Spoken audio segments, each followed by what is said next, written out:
Hi, my name is Dr. Joe Dispenza.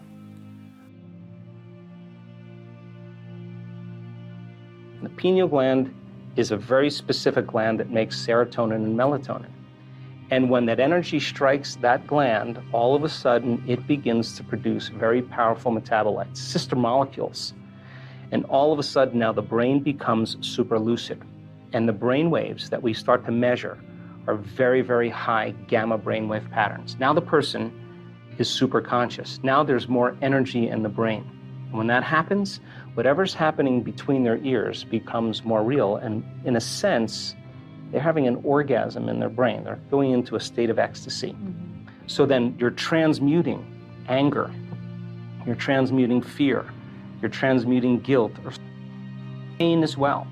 And so then the liberation of that energy, all of a sudden from this center all the way to the top of the brain, begins to create a powerful polarity. Positive charge at the head and negative charge at the tail, and the body becomes like a magnet. And all of a sudden you start to produce this invisible electromagnetic field. Now the body is liberating energy.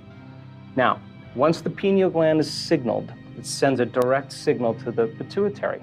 The pituitary begins to release two very powerful metabolites called oxytocin and vasopressin. Oxytocin signals nitric oxide. Nitric oxide causes the arteries in the heart begin to swell, and all of a sudden you feel an incredible amount of love. Oxytocin is the love chemical. When you feel love and gratitude, all of a sudden you're in a state of receivership. And then there's a reverse field that begins to come in the other direction. We've measured this. And that second chemical is called vasopressin. And what vasopressin does is it causes the cells to draw water. So people with chronic bladder infections, people with diverticulitis, people with food allergies and indigestion, acid reflux. You have them all do the same breath. They do the same breath, and it's just the liberation of energy. And once that energy starts to move and it starts to travel up to the brain, we've measured this on so many brain scans. We can actually predict when it's going to happen. When they inhale and they pull that energy all the way up into their brain, I ask them to hold their breath and squeeze those muscles a little bit more. And when you hold your breath and squeeze those muscles, you increase what's called intrathecal pressure. And intrathecal pressure is what you use when you lift something up and you push against your insides. Well, the pineal gland sits right at the base of the third ventricle. And inside the pineal gland are these tiny little calcium carbonate crystals. They're stacked rhombohedrons. They're stacked on top of each other. And if you find the research, and I found it, the pineal gland has been called a neuroendocrine transducer with piezoelectric properties. Now, those are just big words. But piezoelectric effect is when you take a mechanical stress and you apply it to some crystals, and it begins to produce an electric charge. So then the act of inhaling and bringing that breath all the way to your brain with passion and squeezing those muscles, and yogis can do this really well, and holding your breath, you're exerting pressure against that pineal gland. Mm-hmm. And as you start to compress those stacked crystals, you begin to produce a piezoelectric effect. And you're taking a mechanical stress and you're turning it into an electrical charge. Now you're electrically activating those crystals. And those crystals are very sensitive to frequency. And all of a sudden, when they become electrically activated, the pineal gland becomes like a radio antenna. And now it can pick up frequencies faster than the speed of light. Now, why is that important? Because your pineal gland right now is determining whether there's enough light in this room. And if there's enough light in this room, it'll make a neurotransmitter called serotonin. And serotonin gets your brain up and awake, and you can function with conscious awareness. But when the light diminishes and there's an inhibition of light, serotonin is transmuted into melatonin. Melatonin is the nighttime neurotransmitter. It helps us to go to sleep. But serotonin and melatonin are directly related to the wavelength of visible light. So then we're producing certain rhythms and chemicals in our normal waking day based on our environment. But when the pineal gland becomes electrically activated, it literally begins to produce a resonant electromagnetic field. And now that begins to send a signal out, and those crystals stretch until they can't stretch anymore, and then the field reverses and it compresses those crystals, and all of a sudden you have a little antenna right up in your pineal gland. And now it can pick up frequencies that are faster than the wavelength of light. That's called the quantum. And all of a sudden now it will pick up a frequency and transduce. And a transducer is like a television. It takes a frequency and turns it into a picture. And all of a sudden the person has an inner vision. And that inner vision is more real than the world we're sitting in right now. And melatonin then starts to turn into some very powerful chemicals. One of them, or two of them, are the most powerful antioxidants known to man. Anti-cancer, anti-aging, anti-heart disease, anti-stroke, anti-neurodegenerative, anti-inflammatory. Another chemical is the same chemical found in hibernating animals. No sex drive, no appetite, no preoccupation with the outer world. The inner world starts to become more real. The body moves into stasis. It's the same chemical where the caterpillar becomes the butterfly. Take the molecule, tweak it again. You have a benzodiazepine, fits in the same receptors. What it does is it suppresses the survival centers in the brain. Take the molecule, tweak it again, and now you have the same chemical found in electric eels, a very powerful biophospholuminescent chemical. Tweak it one more time, and now you have dimethyltryptamine, the most powerful hallucinogenic known to man.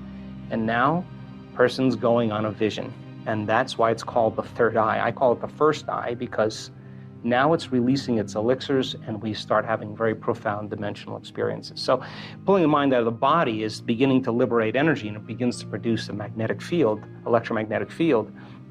But when the latent systems switch on, now we're going to access information no longer from our three-dimensional reality. We're going to access that information from the field, and the brain is going to begin to transduce that frequency carrying information into very profound imagery, and the person's going to have a full-on sensory experience without their senses, and it's going to be more real than the world we're sitting in.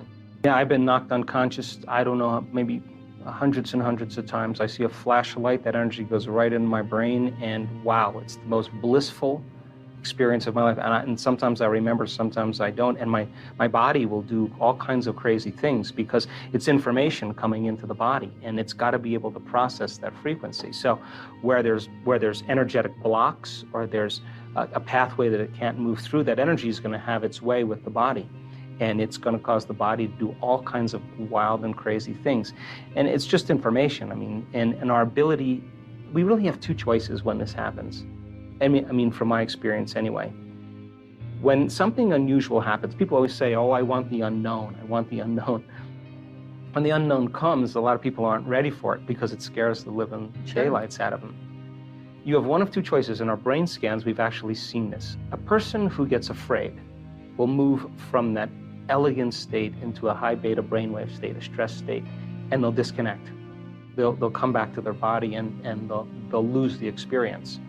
Others, they relax and surrender into it, and the more you relax and surrender into it, and the less you resist it, the less impedance there is, the less physiological conditions we have. So when it happens, we have to literally surrender and relax into it. And that sounds very easy because, but a lot of times it's not. A lot of times it's more difficult than we think because it's a very powerful frequency. And the feeling that you have is a tremendous amount of love if you can fully surrender to it. And it's not chemical, it's electric. And you can feel it in every single cell of your body. That's the side effect of that we've seen is a biological upgrade. We've seen people's eczema, tumors, Parkinson's, rheumatoid arthritis, Hashimoto syndrome, literally go away after one biological upgrade. All disease is lowering of frequency and an incoherent message. And you can say in that moment, when that latent system switches on and those microtubules start vibrating, you feel such a level of coherence and order. You feel connected to something greater that you want to have that experience again. And so then the next time you do that breath, you have more intention, you have more passion, and you're literally drawing that energy up into your brain. And literally, one woman said her brain scan was off the chart. She said, another one of these and I don't need a husband. I mean, she had so much energy in her brain. It was a full-on ecstatic experience. So people are doing it, and the side effect is that the body begins to change dramatically. If you could use the same muscles right now, contract the muscles you use for elimination, front and back, and you were to lift those muscles up, you would be lifting up your pelvic floor, your perineum. Those are the muscles we're going to use to contract the energy related to the first center. If you were to pull your abdomen in and touch your belly button to your spine, you would be contracting the second center, where you would begin to milk the energy out of the second center. If you contract your upper abdomen, now you're contracting the muscles that are related to that center. The act of inhaling through your nose while you contract those muscles, coupling those together, is the act of pulling that energy. Where do we want it to go? Right to the top of our head. So if you took your finger and you were to place it on the top of your head and work your fingernail in there, and then take your finger away, if you can keep your attention there, where you place your attention is where you place your energy. So that's your target.